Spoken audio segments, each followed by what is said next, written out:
रसिक श्रोते हो, चंद्रशेखर गोखले लिखित मनोगत मधली कथा सादर करत आहे चुगली. सकाळी 7:15 वाजता फोन खणवला. मी फोन उचलल्यावर कानावर शब्द आले, शेखर. मी सुषमाताई बोलते. कोण? रश्मीची सुषमाताई? मी खात्री करून घेत विचारलं. ती हो म्हणाली आणि 24 वर्षाचा आवंढा एका दमात गिळणं मला अशक्य झालं. आणि पुढचं सुषमाताईचं सांगणं तर कानाने ऐकलं, पण मेंदूपर्यंत पोचलंच नाही. आज तू घरी असलास तर रश्मी येणार आहे तुझ्याकडे, तिच्या मुलीच्या लग्नाची पत्रिका घेऊन आमंत्रण करायला. भानावर आल्यावर मी भराभर आवरायला लागलो. 24 वर्षाचा पसारा असा 2 घंटेत आवरणं शक्यच नव्हतं. रश्मी येणारे एवढंच मी घोकत राहिलो. माझा नवा फोन नंबर, माझा पत्ता कसा मिळाला, हे सगळे प्रश्न गौण ठरले. मुळात इतक्या वर्षांनी माझी आठवण कशी झाली, हा प्रश्न माझा मन कित्ता गिरवावा कसा फिरवत राहिला. रश्मी माझी शाळेपासूनची मैत्रीण. मी 3रीत असताना एक दिवस रश्मी वर्गात आली. बाईंनी ओळख करून दिली, ही रश्मी बिलवरकर, तुमची नवीन मैत्रीण. आजपासून ही आपल्या वर्गात बसेल. रश्मीने अख्ख्या वर्गावरून आपली बावरलेली नजर फिरवली. त्यावेळी एका वर्गात 35 ते 30-40 विद्यार्थी असत. तिने सगळ्यांना निरखलं आणि तिला काय वाटलं कोण जाणे. ती माझ्या शेजारी येऊन बसली आणि माझ्या पुस्तकात डोकावलं. आणि खरंच पुढे आमची खूप मैत्री झाली. मैत्री झाली म्हणणं योग्य नाही, मैत्री जमली. मग आमचा ग्रुपच जमला. उदू, मी, स्वाती, तिलू, जया, आमची मैत्री होतीच. त्यात एवढ्याहून आलेल्या रश्मी बिवलकरची भर पडली आणि आमच्या ग्रुपला चैतन्य प्राप्त झालं. रश्मीच्या घरचं वातावरण खूप निरोगी आणि समंजस होतं. त्यामुळे तिच्यावरचे संस्कारही वेगळेच होते. रश्मीच्या आईने आणि ताईने रश्मी सकट आमच्या ग्रुपवर मनापासून प्रेम केलं. प्रेम म्हणण्यापेक्षा माया केली, निरपेक्ष माया. प्रेमाची ओळख खूप पुढे झाली आणि ती रश्मीनेच करून दिली. रश्मीमुळे शाळेतल्या प्रत्येक उपक्रमात आम्ही सहभागी होत गेलो. वार्षिक स्नेह संमेलन असो की वक्तृत्व स्पर्धा, बागकाम असो की क्रीडा महोत्सव, रश्मी एक गठ्ठा आमची नावं देऊन टाकायची. त्यात चित्रकला स्पर्धा असली तर मी आणि उदू भाग घ्यायचोच, म्हणजे रश्मी भाग घ्यायला लावायची. मला पहिलं 2रं बक्षीस मिळून जायचं, पण उदूला कायम उत्तेजनार्थ बक्षिसावर आपलं समाधान मानावं लागायचं. पण मुळात उदय तसा समाधानीच होता. काही विशेष करायचं तर त्याला सतत उत्तेजनाचा डोस द्यावा लागायचा आणि रश्मीकडे तर उत्तेजनाचा बाटला भरलेलाच असायचा.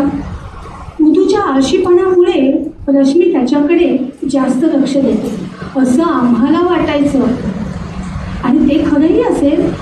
पण त्यातूनच मैत्रीच्या घट्ट टाक्यात हा निसटता टाका पडला. 10वीला आमच्या ग्रुपने ग्रुपपुरताच एक सेंड ऑफ साजरा करायचा ठरवला. 4 वाजता शाळेच्या कॅन्टीनपाशी जमायचं ठरलं. काही कारणाने मी लवकर पोचलो तर उदय आणि रश्मी कॅन्टीनच्या मागच्या अंगणात भोसाच्या झाडाखाली बसले होते. आमची ती काही नेहमीची जागा नव्हती. आम्ही नेहमी प्रयोगशाळेच्या वरांड्यात बसायचो आणि आज हे दोघं इथे. तशी दोघांची घ्यायची ती खबर घेतली होती त्यांनी. दोघं ठराविक अंतर ठेवून बसले होते. दोघांच्या हातात रसायनशास्त्राचं उघडं पुस्तक होतं, पण मनातलं रसायन काही वेगळंच होतं. मी पाहिलं तेव्हा उदूने त्याला उष्टा सामोसा तिच्याकडे सरकवला. मध्ये 1-2 सोनेरी सुगंध, तरी श्वास फोडणारे क्षण आणि रश्मीने तो उष्टा समोसा चाखला. पाहला. उदूच्या चेहऱ्यावरचे तेव्हाचे भाव माझ्या डोळ्यासमोर स्पष्ट असूनही मी कधी कागदावर उतरवू शकलो नाही. आणि मग त्या दोघांचं हे गुपित असं राहिलंच नाही. अख्खा ग्रुप हरवला. आम्हाला सगळ्यांनाच ते नवं होतं आणि रश्मी आपल्याला दुरावली याची पुसटशी जाणीवही मला नवी होती. पुढे 10वी पास झाल्यावर मी जेजेला जायचं ठरवलं होतं. त्याप्रमाणे मी गेलो. पण ड्रॉइंगला जायचं हे पक्क ठरलेलं असताना उदू मात्र केवळ रश्मीसाठी डहाणूकरला गेला. कॉमर्स हे त्याचं क्षेत्र नव्हतंच, पण डहाणूकर कॉलेज पार्ला कॉलेजच्या समोर होतं आणि पार्ला कॉलेजमध्ये रश्मीने प्रवेश घेतला होता. उदूला मार्क इतके कमी होते की पार्ला कॉलेजला सायन्सला ॲडमिशन मिळणं शक्यच नव्हतं. पुढं व्हायचं तेच झालं. 11वी म्हणजे खिशातलं वर्ष समजून उदू जास्तीत जास्त रश्मीबरोबर आपलं टाईम टेबल ठरवायला लागला. रश्मीच्या सुषमाताईला हे कळलं. ती रागावली नाही.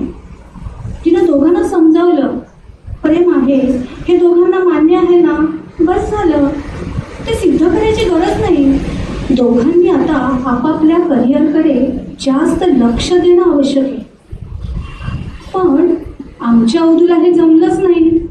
रश्मी जातातच हुशार होती. उदू बरोबर टाइमपास असं नाही, पण वेळ घालूनही ती 12वी छान पास झाली. उदू मात्र नापास झाला आणि होतही राहिला.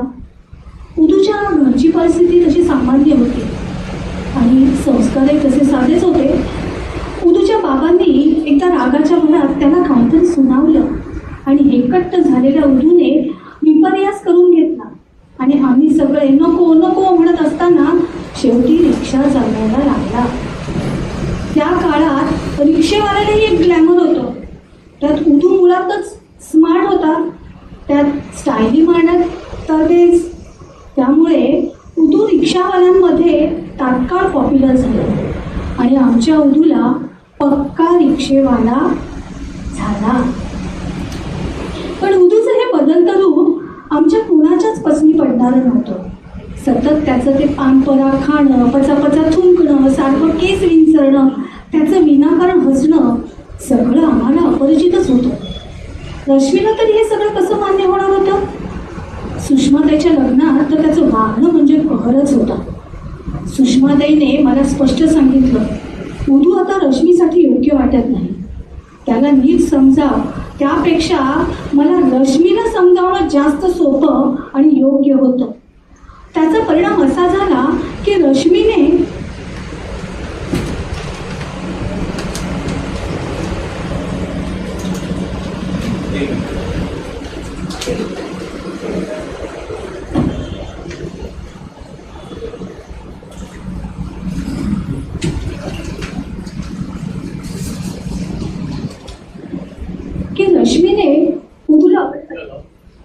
रश्मीने उदूला अट घातली.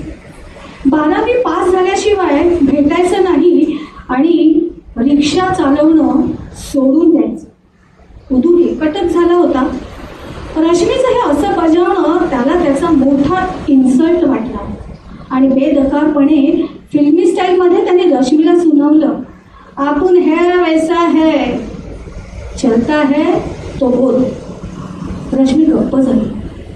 तिला तिचं भवितव्य स्पष्ट दिसत होतं. रश्मीनं त्याच्याशी बोलणं बंद केलं आणि उदय जास्तच चेकाळल्यासारखा वागायला लागला. रोज त्याचे नवीन प्रताप कानावर पडत होते. शेवटी व्हायचं तेच झालं. दोघांचं कडाक्याचं भांडण झालं आणि दोघांनी एक प्रेमकथेला पूर्ण विराम देऊन टाकला. मी रश्मीला समजावत म्हटलं, तू शांत राहा, हा पूर्णविराम नाही, आता त्याला विचार करायला वाव दे. 6 वर्षाची प्रेमकथा अशी गालीच्या गुंडाळ्यासारखी गुंडाळणं चूक आहे. पण रश्मी काही ऐकून घ्यायच्या मनस्थितीतच नव्हती.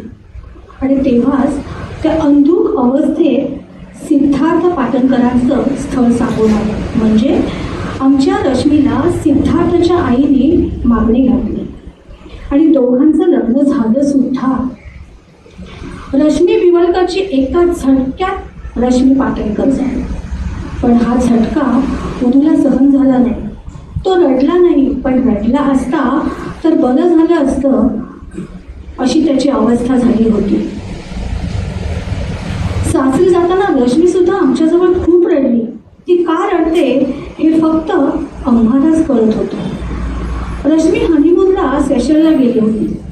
मग परत आल्या आल्या ती नवऱ्याबरोबर जर्मनीला गेली.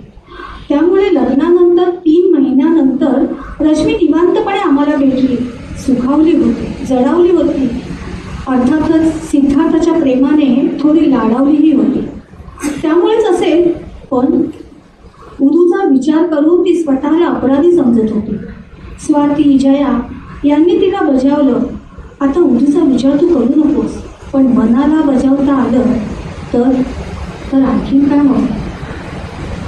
मध्ये मंगळागौरीच्या निमित्ताने रश्मी माहेरी आली होती. मग लगे हात 2 दिवस माझ्याकडे राहायला आली. नेमका तेव्हाच तिन्ही सांजेला मलूल भकास झालेला उदू घरी आला. दार रश्मीनेच उघडलं. पुन्हा एकदा दोघांच्या डोळ्यात उष्ट्या समोसाची चव तरळली. मला जाणवलं की पुढे घडणाऱ्या घटनांची नांदी आहे. आणि खरंच सगळं कुणी ठरवल्यासारखं घडत गेलं. नेमकं तेव्हाच सिद्धार्थला 2 वर्षांसाठी चायनाला जावं लागलं. रश्मीला सासू सासऱ्यांच्या जवळ थांबणं आवश्यक होतं. पण कुठल्या तरी कोर्सचं निमित्त करून रश्मी पुन्हा पार्ल्यात आली. उदू आणि रश्मी ही दोघं भेटायला लागली. कधी प्ले ग्राउंडमध्ये तर कधी शांत टॉकीजच्या जवळच्या गर्दीत. त्यांना वाटायचं कुणाला कळणार नाही, पण कुणी ना कुणी त्यांना बघायचंच. स्वतः सुखी झाल्यावर रश्मीला आता उदूला सुखी करायची तळमळ लागून राहिली होती. दोघांना आम्ही समजावलं, खास करून रश्मीला. मी तिला म्हटलं, तू आता जो प्रेमाचा दावा करते आहेस ना, मुळात ते प्रेम नाहीच आहे, तो पश्चाताप आहे. प्रेमाखातर आयुष्यात पणाला लावायचं होतं तर ते तेव्हा लावायचं होतंस जेव्हा ते फक्त तुझं होतं. मला सांग, उदू जरा बहकला तर त्याला सुधारण्यासाठी तेव्हा तू काय केलंस? काही नाही ना. त्याने प्रेमाला फुल स्टॉप दिल्यावर तू खुशाल सिद्धार्थचा हात धरलास, कारण तेव्हा तुला उदूची जिरवायची होती. एका क्षणिक उर्मीपायी तू लग्नाचा निर्णय स्वतःच्या मर्जीने घेतलास. तो आता तुला निभावून न्यायलाच हवा. मी खूप बोललो. रश्मी खूप रडली. तिला माझं म्हणणं पूर्णपणे पटत होतं, पण तरीसुद्धा पुन्हा दोघांचं भेटणं सुरूच होतं. शेवटी माझा नाईलाज झाला. मी रश्मीच्या आईला भेटलो आणि दोघांचं काय चाललंय याची कल्पना दिली. रश्मीची आई हादरली आणि तिनं रश्मीला उचलून सरळ पाटणकरांकडे पोचवलं. उदूच्या दृष्टीने मी चोरली गेली, रश्मीच्या दृष्टीने मी. त्यानंतर रश्मीने माझ्याशी मैत्री ठेवली नाही, संपर्क ठेवला नाही की कुठलं नातं ठेवलं नाही. रश्मीच्या बातम्या स्वाती जया सांगायच्या, पण त्यात माझा सहभाग नसायचा. मग मधल्या काळात उदूही बोर्डाला कायमचा शिफ्ट झाला आणि आज 24 वर्षानंतर सुषमाताईचा फोन आला. रश्मी घरी येणार आहे, किती वाजता विचारायचं वगैरे मी विसरूनच गेलो. रश्मी नक्की काय काय विसरली असेल की मुलीला 22 वर्ष वाढवता रश्मीला मला काय म्हणायचं होतं ते उमगलं असेल. प्रेमाचा त्रिकोण हा चित्रपटात खोलत असेल, पण वास्तव्यात तो कुणाला झेपत नाही. रश्मीला तर नक्कीच झेपला नसता. आणि सिद्धार्थाचं काय, त्याची काय चूक होती यात? आणि असं पाहिलं तर माझी तरी काय चूक होती? रश्मीशी नक्की मी काय बोलणार आहे मला माहीत नाही, पण तरी मी रश्मी आणि सिद्धार्थची वाट बघतोय. कोणत्याही क्षणी बेल वाजेल आणि